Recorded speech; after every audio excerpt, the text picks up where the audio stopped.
Like, do a 6-man rotation. I don't know. Right. Like, it's a good thing to have. Piggyback 2 of them. Like, what the hell? Like, what? You trade Keller for Sondergrad, and you call it a deal. Right. Like, Call that it a day. that just cracks me up with, when people argue about that. It's like, that's a good problem to have if we have too many starting pitchers that we can't fit into the rotation. It's like, you make it work. You'll make a trade. You'll, who knows? People get injured too. So anyway, so let's move on from that. You know what I just realized? What'd you realize? This is totally off topic. I don't have the Sondergrad drop. Just Geddes does. And I'm in tears right now. You've played it before, haven't you? I don't think that's what I'm saying now that I think about it. I don't think I have.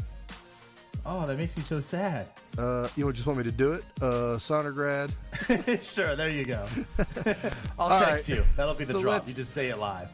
Let's just go through some other. I don't know. You were up there on Saturday. Any other Gung 4 hits, 4 home runs on the spring? Let's talk Gung. Let's talk Gung. Are you concerned? It's like he's hitting 200, but he has an 800 slugging percentage. So if he keeps that, he's got the power apparently, at least in wind-aided spring training ballparks. That's the thing. I'm glad to see the 4 home runs. That's encouraging. The power's there. The power's, that's something that Pirates do need. They need a power bat. Like, Colin Moran really isn't going to provide that.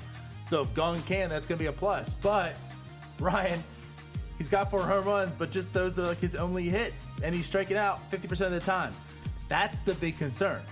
So we talk over and over again about spring training and they don't really matter. And guys are working on things. And just like, is he just seeing a good fastball and connecting and hitting it? But can he not hit off speed? I'm saying this, I don't know exactly what he's hit the home runs on and everything. But like I said, that's what's concerning. Like the 10 strikeouts, it's like he's connecting on a good pitch that he sees, and he can't touch anything else. And once we're in the regular season, I just fear that we have a guy that can't hit baseballs in Major League anymore. Right. Well, that's the thing. Like, the strikeout, half the time, it's concerning. But like coming into this spring with Gung, especially, like, were you if I had told you in January that Gung's going to struggle in the spring, like, it wouldn't be surprising. Like, this is a guy that hasn't been in the majors in except for last year's series in Cincinnati, which was crazy. But he really hasn't had seen major league pitching for a long time consistently. So him coming into spring, he especially definitely needs those at-bats. Like, if anything, needs to get that timing down. And it's bizarre. He's like, yes, he's striking out half the time, so you'd think, okay, his timing's off, and he's not catching up to things. But then anything he does hit goes out of the ballpark. So it's like, I don't know. Like, the power's there, but he's missing on everything else. So maybe it's just the definition when he connects, of 3 outcomes. Like, the exit velocity's there. Like, maybe when he connects, it's going to go far away. But he might just start not connecting a lot. So, yeah, that's a little concerning. But, that's why he needs those at-bats. That's why he's working through it. And that's what spring training is for, especially for a guy like him who really hasn't seen Major League pitching. And, he's seeing pitchers he's probably never seen before and, backups and this and that. So, it's who knows. Yeah. It's funny, though. Like, if this small sample went a whole season, it's funny to say, but I'll definitely take it. Like, this guy's OPS is 1,100. Like, he's slugging 800, even though he's batting 200. So, like, I'll definitely take it. If he's going to put up, 4 home runs every 20 at-bats, we're good. Yeah, with him striking out half the time. If he gets 55 hits this year and they're all home runs, sign me up. Yeah, right? Exactly. Right? It's like, we'll do that all day. And the funny thing is, this pace is, more than that. This pace is shit. Like, he might be, at 100 home run pace. 100 hits, all home runs. And then, so let's just go through some other guys here. So Josh Bell, 174, 348. He's 4 of 23 with 1 home run. 8 strikeouts, no walks, and 23 at-bats. And this is a guy who gets on base. Yeah. I don't know, man. It's going to be an interesting season for Bell. He really has to...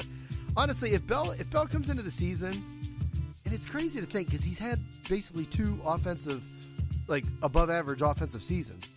Just enough, not a crazy coordinators. Yeah, not a crazy over above average, but it's like if Bell struggles this year, like, do you see the Pirates walking away from him?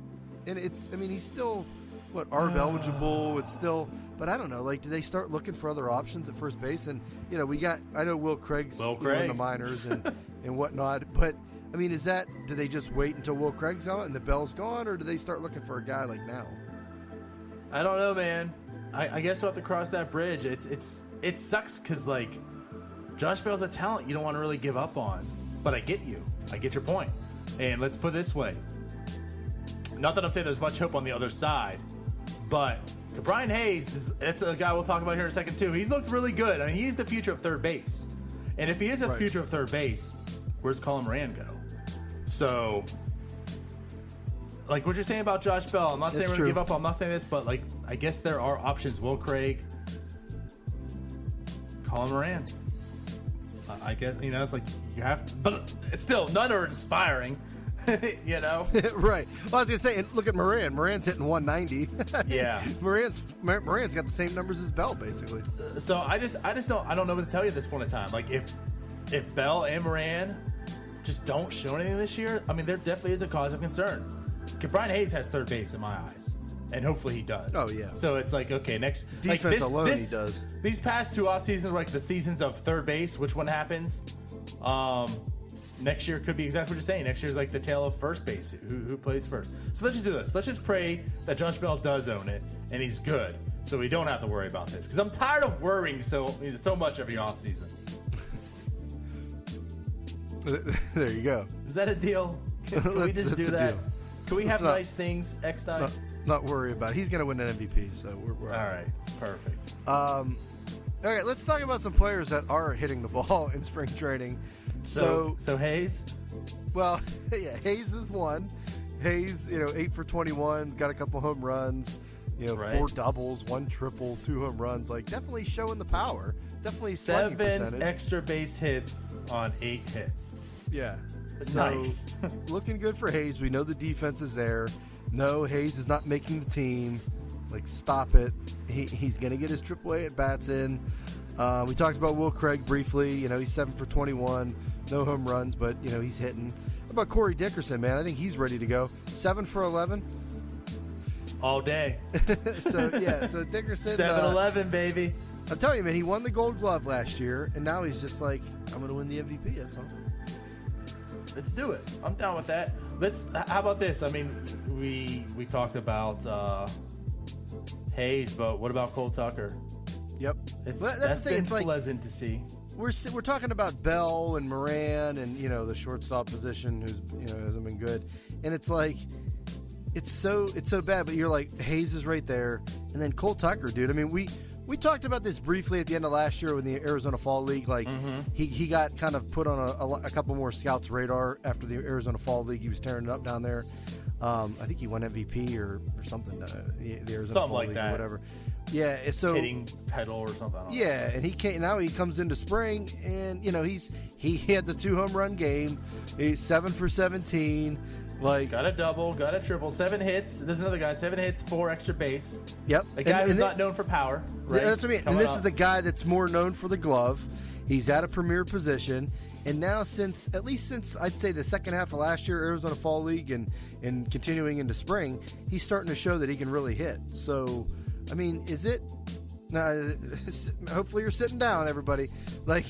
DiNardo, is this something where like Cole Tucker could be one of these situations that every other team seems to fall into, where they have a guy at a premier position that just comes up and he's like a good hitter? So you're saying the Pirates might finally get that? Can we have our Cardinals guy? Can we have our Cardinals? Can we have that one guy that everyone always had? And Cole Tucker was a first-round pick, even though you might not think he should have been. But right. I mean, and it's like, it's crazy, but he'd never really been known for the bat. And the thing is, like, I mean, we all hated the pick, right? But the Pirates seem to just, like, that's the guy they wanted. It's going to be a project, but this is a guy that we want. We feel he can develop. Maybe they finally got it right. Right. I don't know. I mean, is it possible that he's really turning the corner? This is the guy we've always said. I mean, year after year, the glove's there. No problem with the glove. He's got the speed.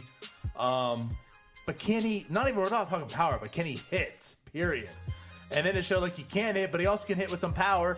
Now he comes to the spring, and again, we're saying over and over again, these stats don't matter, but it's just nice to see, like, this just kind of reaffirms what we saw in the Arizona Fall League. Like, there may be something to this. Like, maybe he really has turned that corner, and the offense is now coming. So, you know, for year after year, we're talking like, okay, when Mercer leaves, is it Newman? Is it Moran? Is it Tucker? I mean, who is it? We still feel like we have this hole at short. And I don't know. Maybe Cole Tucker is the answer. Be pleasant to see because I don't think Newman is at all. No. Yeah, so I guess, you know, this year, Tucker and Hayes will be in AAA. They're both right there. I don't know, man. I don't know. So, like, might be some nice things come with the pipeline finally. Obviously, like, I'm going to put more stock in the Arizona Fall League than I am spring training. Like, true. It's all major leaguers. I don't put a whole ton of stock in the Arizona Fall League either. Well, right, but there's major leaguers in it. It's, you know, it's pretty competitive. Like, there's good it's usually top prospects going there. Maybe not all the top prospects, but prospects. 95 plate appearances, so small sample, but not that small. I mean, it wasn't like it was 3 games. Slash 370. 17 plate appearances like right now, right? Yeah, 370, 442, 457. No home runs, but a 900 OPS, 12 walks, 12 strikeouts. So struck out, you know, walked the same amount of times as strikeouts. So I don't know. If he turned a corner, you know, that would be awesome. We'll take it, and hopefully maybe we finally got something right here. Exactly. And for a low price of $20, Ryan, you can have Cole Tucker congratulate you on something on the app of Cameo. So there's also that. There we go. You told me about this app. I didn't even know if this was a thing. Yep. Antonio Bryant. I guess it got big around it because Antonio Bryant came on it and. Antonio Bryant or Antonio Brown? Antonio Brown. I was like, did Martavius and Antonio have a kid? I think I said that on Around the 412 once. I don't know. Anyways, yeah, Antonio Brown, which, you know, we can't talk enough of in Pittsburgh, so. Oh, Jesus. But, of course, that sparked me to look at it, and then lo and behold, there's Cole Tucker as well. So for $20. Antonio Brown's $500, Cole Tucker's $20. So, I like you know, you choose. I'll take the $20 now, can the Cameo last like a half hour? Maybe we just have him come on the podcast. We'll just pay him $20. There you go. Let's do it. But anyway, no, he's hitting. It's good to see. Hayes is hitting. Dickerson, Pablo Reyes? I know you wanted to talk about him. Yeah, he's having a nice spring. Like, he's looking good. Now, let's the numbers don't jump out at you. It's not like Martin or, you know, Hayes or such. He's batting 280, getting on base 333, but the dude just seems to be connecting a lot. Like, even yesterday, it went foul, but he had a really nice hard hit, you know, to left field. I mean, just went foul, but like would have been a home run per se. I just like the contact that he's giving. He didn't make I guess I shouldn't say he didn't make it. He tried to make a really good play at short yesterday. He dove and missed it. Now, of course, I went to the game with my dad, if you didn't know. Oh, nice. So my dad trolled me right next to me. He looks over and goes, you know, Mercer would have got that. Oh, my God. I just started laughing, looking at him like, really? He's like, you knew how to get you for that. I know how much you love Mercer. But the thing is, like, he played shortstop yesterday. I just really think, like, he has an inside track. I really believe he's going to make the roster, especially knowing that Polanco likely is not. But he's playing everywhere. I like what he's doing. He's just hitting the ball. He's hitting. He was hitting last year, and he's versatile, and that's the leg up I think he has over Melky, you know, or even Azuna. I mean, he's just, you know, he did it last year for, you know, basically a month, little over a month, and he's versatile. They can put it, and Hurdle loves that. They love the versatility, obviously. Oh, absolutely. With all these players, especially in today's game. Yeah. So. I think at this point, he's looking real strong to make the roster. And yeah, I mean, Melky hasn't really done much in spring. You know, 6 for 23. I'm not, you know, I don't know. And, and wherever the opposite of versatility is, he has that. It's Melky Cabrera. Right. Right. You look up not versatile, Melky Cabrera's there. Anybody else you want to go through here on this? I know Jason Martin. Jason Martin lately. There you go. Yeah. You got to see him launch one out in the first game. His first game, yeah. Well, the first game. He hit it out. But oh yeah, he had the triple yesterday too. I saw.